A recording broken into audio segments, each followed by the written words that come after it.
Question 3.8 discuss करते हैं NCERT का। इसमें बोला है on a 2 lane road car is travelling with a speed of 36 kilometre per hour. बेटा कार ए मूव कर रही है 36 किलोमीटर पर आवर से। इसको बेटा मैंने चेंज करा मीटर पर सेकंड में, तो क्या है 10 मीटर पर सेकंड। यहां तक क्लियर हुआ। इसके बाद 2 cars B and C approach car A in opposite direction with a speed of 50 kilometre per hour each. अब बेटा 2 कार हैं, एक बी है और एक सी है। बेटा दोनों ही ए को अप्रोच कर रही हैं अपोजिट डायरेक्शन में, और बेटा कितनी वेलोसिटी से 54 किलोमीटर पर आवर। तो मैंने मीटर पर सेकंड में कन्वर्ट किया तो 15 ये है, ये लेफ्ट में तो कितना हो जाएगा -15। तो बेटा दोनों ही बी जो है ए को और सी भी ए को अप्रोच कर रही है। ठीक है बेटा। अब अपोजिट डायरेक्शन बता रखी है कि दोनों अपोजिट डायरेक्शन में अप्रोच करती हैं। उसके बाद बोला है at a certain instant when the distance A B equal to A C both being 1 kilometre. बेटा किसी पर्टिकुलर इंस्टेंट पर, मैंने वो इंस्टेंट 0 मान लिया बेटा, जो कार बी है ए से 1 किलोमीटर पर है और बेटा कार सी भी ए से कितने डिस्टेंस पर है 1 किलोमीटर पर है। ठीक है। अब इसने बोला है बी डिसाइड टू ओवरटेक ए। अब बी क्या चाहता है, ए को ओवरटेक करना चाहता है। बिफोर सी डज, सी से पहले what minimum acceleration of B is required. तो बेटा हमें बताना है कि बी को कितने एक्सेलरेशन की जरूरत पड़ेगी। जरा सोचो ध्यान से। जो बेटा हम जानते हैं रिलेटिव वेलोसिटी में जब अपोजिट डायरेक्शन होती है मोशन की, तो बेटा एडअप हो जाते हैं, ज्यादा हो जाती है रिलेटिव वेलोसिटी एक की दूसरे के रेस्पेक्ट में। वहीं बेटा सेम डायरेक्शन होती है तो वहां पर क्या होगी, वो वेलोसिटी कम हो जाएगी। तो बेटा देखो ध्यान से, यहां अगर मैं देखूं दोनों मिलकर इस गैप को कवर कर रहे हैं 1 किलोमीटर को, तो बेटा इनको कम टाइम लगेगा क्योंकि दोनों अपोजिट डायरेक्शन में, इनकी रिलेटिव वेलोसिटी बेटा बढ़ जाएगी। यहां देखो बी और ए मिलकर बेटा इस गैप को कवर करेंगे 1 किलोमीटर को, तो बेटा दोनों की डायरेक्शन कैसी है, सेम। तो यहाँ पे रिलेटिव वेलोसिटी इसके कंपैरिजन में कम है, इसलिए बेटा इसको ज्यादा टाइम लगेगा। तो ये चाह रहा है बी ए को ओवरटेक करना सी से पहले, तो बेटा तभी पॉसिबल है जब बी एक्सेलरेट करे। तो बेटा हमें वही एक्सेलेरेशन पूछा है कि बी का एक्सेलेरेशन क्या होगा जिससे ये ए को ओवरटेक करे सी से पहले। तो बेटा देखो हमारी यहाँ पे जनरल अप्रोच क्या होगी, हमें देखेंगे सी ए को कितने टाइम में कैच कर पा रहा है, ओवरटेक कर पा रहा है। तो आप सी जो है ए को ओवरटेक करने में कितना टाइम लगा रहा है इसको निकाल लो। सेम टाइम बेटा किसके लिए अप्लाई कर देंगे, हम बी के लिए। हालांकि टाइम कम लगना चाहिए लेकिन फिर भी हम एक बॉर्डर लाइन पे निकाल के चल रहे हैं कि भाई कम से कम इतना तो हो ही हो, उससे कम होगा तो बेटा और अच्छा है ना। तो यहां हम मान के चल रहे हैं कि एक्सेलेरेशन जो मिनिमम होगा वो किस हिसाब से निकालेंगे, जो टाइम सी को ए को ओवरटेक करने में लग रहा है बेटा उतना ही टाइम हम बी को निकालेंगे ए को ओवरटेक करने के लिए। तो उस टाइम के बेस पर जो एक्सेलेरेशन होगा वो बेटा कैसा एक्सेलेरेशन होगा, बी का मिनिमम। अगर हम और कम टाइम लगाएंगे तो बेटा हमें एक्सेलेरेशन को उससे और ज्यादा करना पड़ेगा। तो हमसे एक्चुअल में मिनिमम एक्सेलेरेशन पूछा था। बेटा क्वेश्चन क्लियर हुआ। तो सबसे पहला बेटा हमारा टारगेट क्या होना चाहिए कि सी ए को कितने टाइम में ओवरटेक करेगा। तो बेटा मैं सी की मोशन की बात कर रहा हूं ए के रेस्पेक्ट में।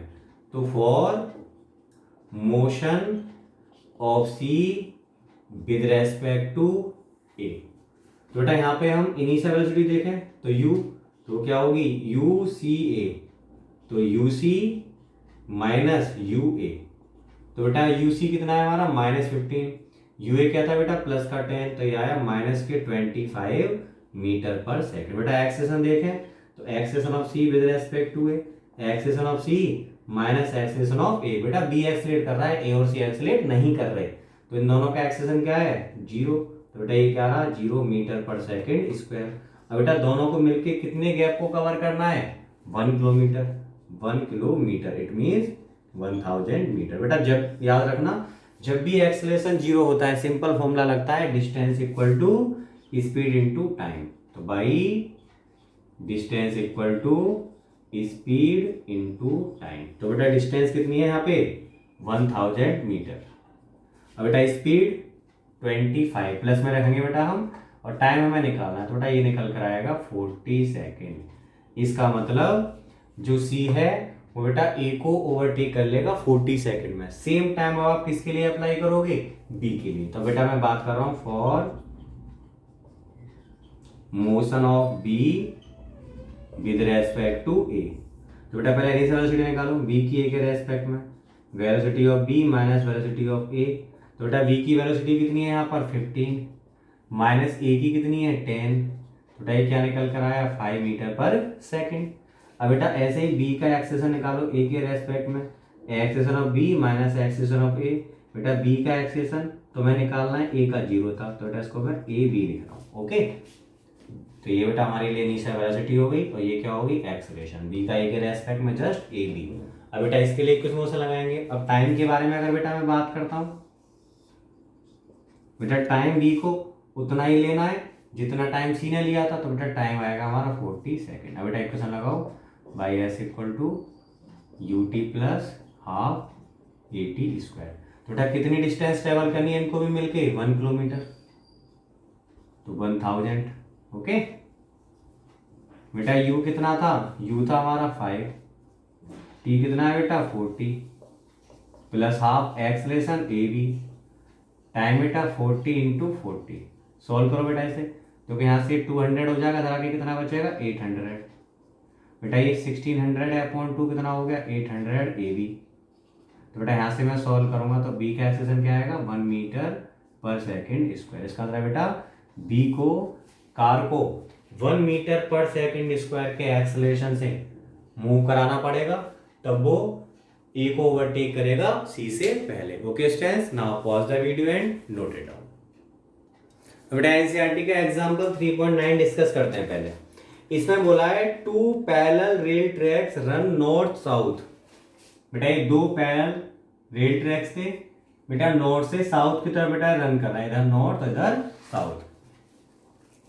Train A moves north with speed of 54 kilometre per hour. बेटा ट्रेन ए है वो नॉर्थ की तरफ मूव कर रही है, जैसे ट्रेन ए थी, ये थोड़ा बड़ा बना दे रहे हैं बेटा, ये ट्रेन ए थी, ये मूव कर रही है बेटा नॉर्थ की तरफ इधर।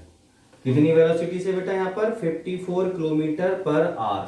तो ए की वेलोसिटी इधर की डायरेक्शन में नेगेटिव मान रहा हूँ, तो माइनस के 54 इंटू 5 अपॉन 18, तो बेटा ये निकल कर आएगा 15 metre, minus 15 metre per second. इसके बाद बेटा and train B moves south with a speed of 90 kilometre per hour. बेटा ट्रेन बी है वो साउथ की तरफ जा रही है ऐसे, ये बी ट्रेन की, तो बेटा ये साउथ की तरफ मूव कर रही है, इसकी वेलोसिटी दे रखी है आपको 90 किलोमीटर पर आवर। तो बेटा 90 इंटू 5/18, तो बेटा ये आएगा 25 मीटर पर सेकेंड। बेटा ये साउथ डायरेक्शन थी पूरी, है ना, इस टाइप से। इसके बाद बेटा ये क्वेश्चन में क्या कह रहा है, what is the velocity of B with respect to A. तो बेटा आपको b की वेलोसिटी a के रेस्पेक्ट में निकालनी, it means velocity of b minus velocity of a। तो बेटा b की वेलोसिटी कितनी है 25, माइनस a की माइनस के 15, तो बेटा कितना आएगा 40 मीटर पर सेकेंड। बेटा पॉजिटिव है ना, तो पॉजिटिव तरफ कौन है बेटा साउथ, तो साउथ की तरफ होगी इसकी डायरेक्शन, ठीक है। उसके बाद बेटा velocity of ground with respect to b। बेटा यहाँ पे पूछा है कि ग्राउंड की वेलोसिटी b के रेस्पेक्ट में क्या होगी, इसका मतलब velocity of ground minus velocity of b। बेटा इसका मतलब समझते हो आप, ग्राउंड की वेलोसिटी का मतलब कि ग्राउंड कितनी वेलोसिटी से जा रहा है। बेटा ग्राउंड तो हमारे लिए किस में है, रेस्ट में है, तो बेटा ग्राउंड की वेलोसिटी तो क्या है 0, और b की वेलोसिटी तो यहाँ पे खाली बोला ना b की वेलोसिटी, तो ये b की वेलोसिटी ग्राउंड के रेस्पेक्ट में जो हमें गिवन है, तो बेटा कितनी थी ये 25। तो इसका मतलब b के रेस्पेक्ट में बेटा ग्राउंड 25 मीटर पर सेकेंड से पीछे जा रहा है। पीछे का मतलब कौन सी डायरेक्शन में, नॉर्थ में। ध्यान से देखो बेटा, वैसे तो ग्राउंड चलता नहीं है, लेकिन सोचो अगर आप किसी ट्रेन वगैरह हो बेटा, ट्रेन आगे चल रही है, तो आपको क्या लगता है कि जो ग्राउंड के ऊपर ट्री वगैरह है वो कहाँ भाग रहे हैं, पीछे। इट मीन्स ग्राउंड कहाँ भाग रहा है बेटा, पीछे। तो वो जो ग्राउंड हमें लग रहा है कि पीछे की तरफ भाग रहा है, बेटा हमें क्यों ऐसा लग रहा है, क्योंकि हमारा जो फ्रेम ऑफ रेफरेंस है जहाँ से उसको देख रहे हैं वो कौन है, एक ट्रेन है। तो बेटा ट्रेन आगे चल रही है, तो उसके रेस्पेक्ट में ग्राउंड कहाँ जा रहा है, पीछे।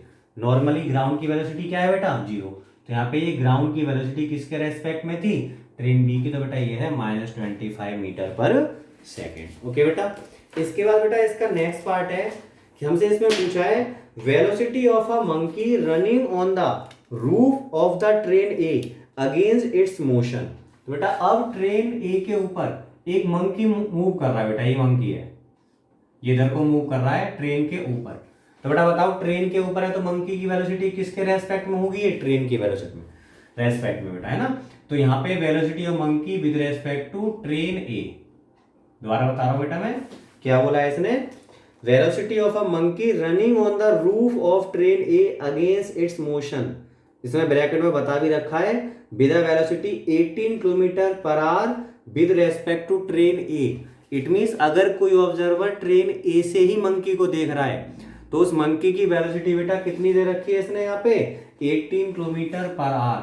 तो velocity of monkey with respect to train A equal to बेटा ये है 18 किलोमीटर पर आवर, 18 इंटू 5/18, तो बेटा कितनी हुई है 5, यहाँ लिख दे रहा हूं मैं 5 मीटर पर सेकेंड। ओके बेटा, इसके बाद पूछा है what is the velocity of monkey with respect to ground, पूछना चाह रहा है वो। तो with as observe by a man standing on ground, तो बेटा हमें बताना है कि मंकी की वेलोसिटी एक ऑब्जर्वर के रेस्पेक्ट में जो ग्राउंड पर है वो क्या होगी। तो बेटा सी पार्ट में देखो, तो आपने भी देखा कि velocity of monkey with respect to train A बेटा में गिवन था यहाँ पे। तो मंकी की वेलोसिटी ए के रेस्पेक्ट में मतलब क्या होता है, मंकी की वेलोसिटी माइनस में ट्रेन ए की वेलोसिटी। तो बेटा यहाँ पे मंकी की वेलोसिटी ए के रेस्पेक्ट हमें कितनी गिवन है 5।